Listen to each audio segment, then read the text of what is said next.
Porque o problema é a interpretação. Exatamente. E a interpretação é cada cabeça uma sentença.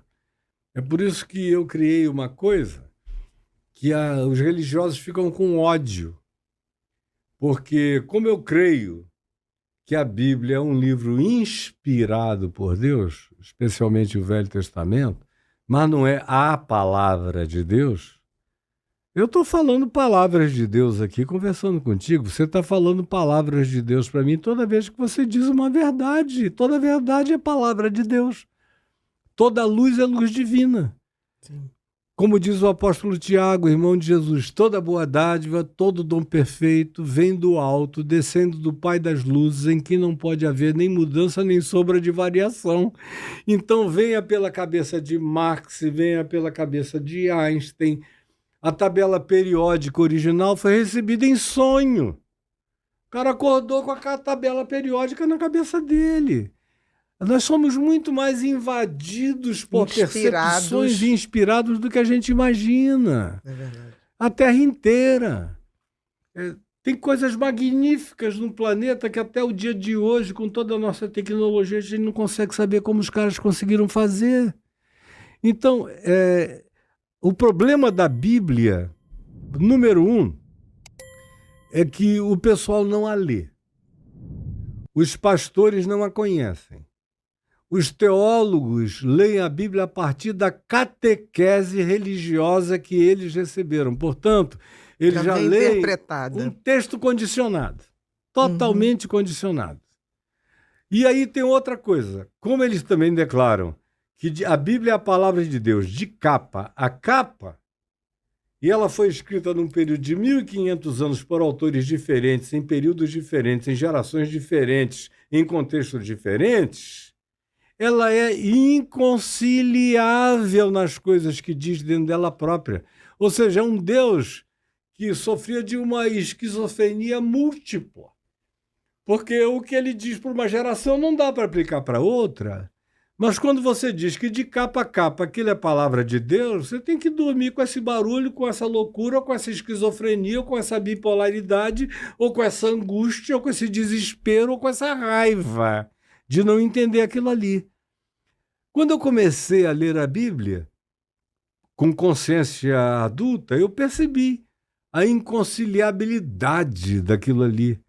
E entendi que Jesus era o verbo de Deus, como está dito, no princípio era o verbo. O verbo estava com Deus e o verbo era Deus. O escritor de Hebreus diz lá que em Jesus está toda a expressão do significado da revelação de Deus aos humanos, não é a seres de outras dimensões, aos humanos.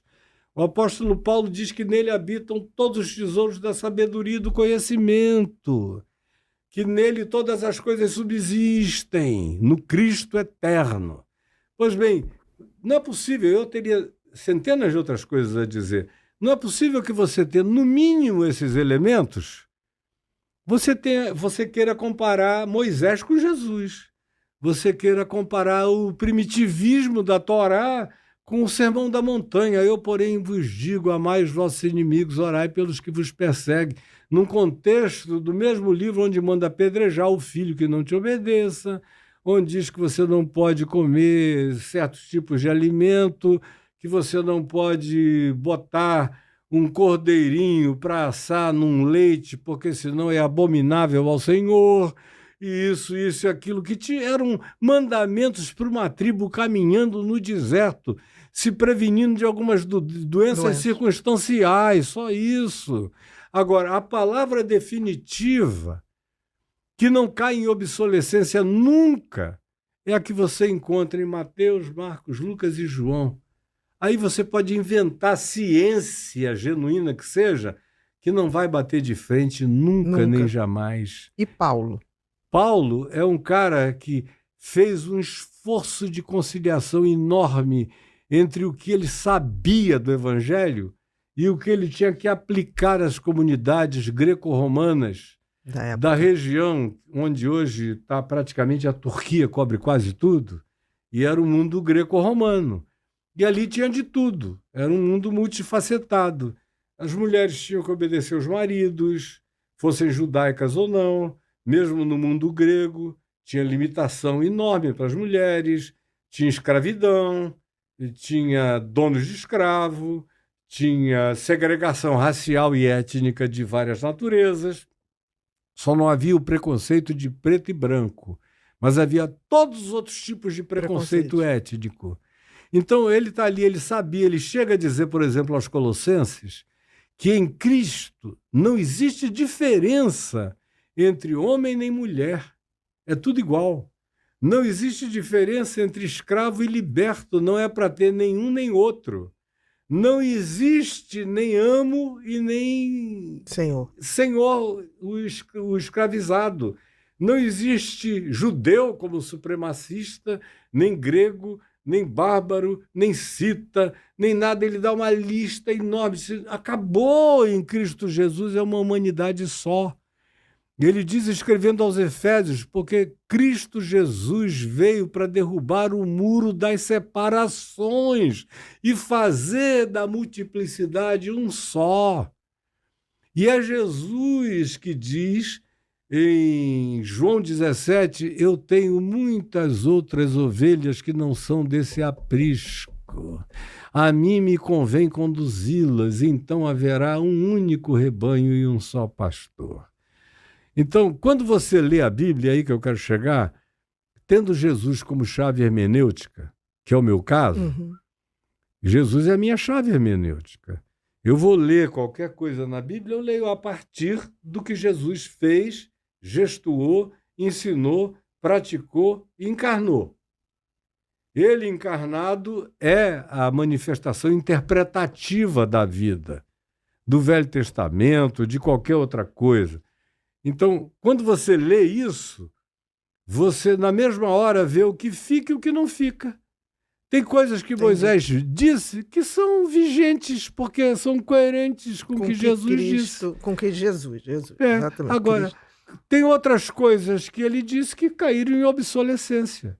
E quem diz isso não sou eu, quem diz é Paulo. Paulo diz, não, isso aqui caiu em caducidade. Ele diz isso aqui é a caducidade da lei, é o esclerosamento da lei, perdeu a vigência. Está escrito como em Romanos. Como as leis nossas perdem vigência. Tudo tem que atualizar. São modificadas, exatamente. A vida aumenta, cresce, a mente se desenvolve, as relações sociais... Você está colocando que o filtro de qualquer coisa dentro da Bíblia... passa pelo crivo de Jesus. Na Bíblia, especialmente. Inclusive, você falou de Paulo, porque Paulo vive essa ambiguidade de saber a universalidade do que Jesus já tinha feito e ter que lidar com grupinhos feitos de judeus, gregos, bárbaros, gente de toda a diferença, com culturas diversas. Ele tenta diminuir as implicações, que é o que você lê no Novo Testamento. Ele diz, olha, se você é escravo, seja um cara legal. Se você é senhor, não maltrate o cara, trate ele bem. Se você é mulher, ame o seu marido. Se você é marido, ame sua mulher, respeite. Agora, para ele isso era o suprassumo de qualquer coisa? Não, era apenas o aplicativo relativo ao tempo e à época. Se ele pudesse, ele emanciparia todo mundo e todas as coisas. Porque ele sabia, fez o possível com o que ele sabia. Exatamente. O possível. Olha, você entende assim, você. Exatamente. Agora, vai explicar isso para o religioso.